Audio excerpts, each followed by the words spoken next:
అందరికీ నమస్కారం అండి. తెలంగాణ రాష్ట్ర ప్రభుత్వ ఉద్యోగులకి సంబంధించి రోజు రోజుకి కొత్త అప్డేట్స్ అయితే వస్తున్నాయండి. సో, ప్రభుత్వ ఉద్యోగులకు బెనిఫిట్స్ రూపంలో 20,000 కోట్ల బకాయిలు అయితే చెల్లింపులు జరిగే విధంగా చూడాల్సిన పరిస్థితి అయితే ఇప్పుడైతే ఉంది. ఆర్థిక శాఖ కూడా 20,000 కోట్లు చెల్లించాలని చెప్పేసి స్పష్టం కూడా చేసింది.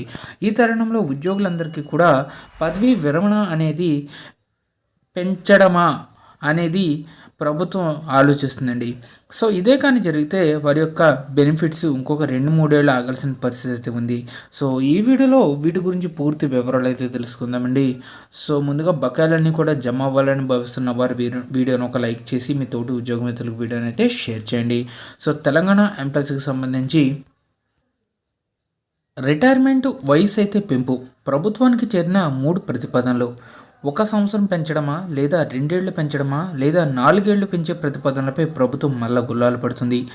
ఏప్రిల్ లేదా జూన్ నుంచి అమలుకు అవకాశం. సో, ఇప్పుడు ప్రభుత్వ ఉద్యోగుల రిటైర్మెంట్ ఏజ్కి సంబంధించి ప్రభుత్వానికి 3 ప్రతిపాదనలు అయితే వచ్చాయండి. సో, ఆ 3 ప్రతిపాదనలో భాగంగా మరొక సంవత్సరం పెంచడమా, లేదా 2 ఏళ్లు పెంచాలా, 4 ఏళ్లు పెంచాలా అనే ప్రతిపాదనలపై ప్రభుత్వం మళ్ళీ గుల్లాలు పడుతుంది. ఏప్రిల్ లేదా జూన్ నుంచి అమలుకు శ్రీకారం చుట్టబోతున్నారు. సలహాలు, అభ్యంతరాల స్వీకరణ తర్వాత నిర్ణయం ప్రకటించే అవకాశం అయితే ఉంది. గత ఏడాది 7,995 మంది, ఈ ఏడాది 9,630 మంది ఉద్యోగులు రిటైర్మెంటు. 5 ఏళ్లలో మొత్తం 44,000 ప్రభుత్వ ఉద్యోగుల పదవీ విరమణ అయితే అవ్వబోతున్నారు. సో, ఉద్యోగుల రిటైర్మెంట్ వయసు పెంచాలని ప్రభుత్వం భావిస్తుంది. దీనికి సంబంధించి ప్రతిపాదనలు ప్రభుత్వానికి చేరినట్లుగా సమాచారం. రిటైర్మెంట్ వయసు పెంపునకు సంబంధించి ప్రభుత్వానికి 3 రకాల ప్రతిపాదనలు అయితే అందాయి. అయితే ప్రభుత్వ ప్రతిపాదనలకు ఈ 3 ప్రతిపాదనలో ఏదో ఒక దాన్ని ఎంచుకోవాలన్న దానిపై ప్రభుత్వం తర్జన పడుతున్నట్లుగా తెలిసింది. 2024 నుంచి 28 వరకు రాష్ట్ర వ్యాప్తంగా సుమారుగా 44,000 మంది ఉద్యోగులు రిటైర్మెంట్ కాబోతున్నట్లుగా ప్రభుత్వ లెక్కలు చెబుతున్నాయి.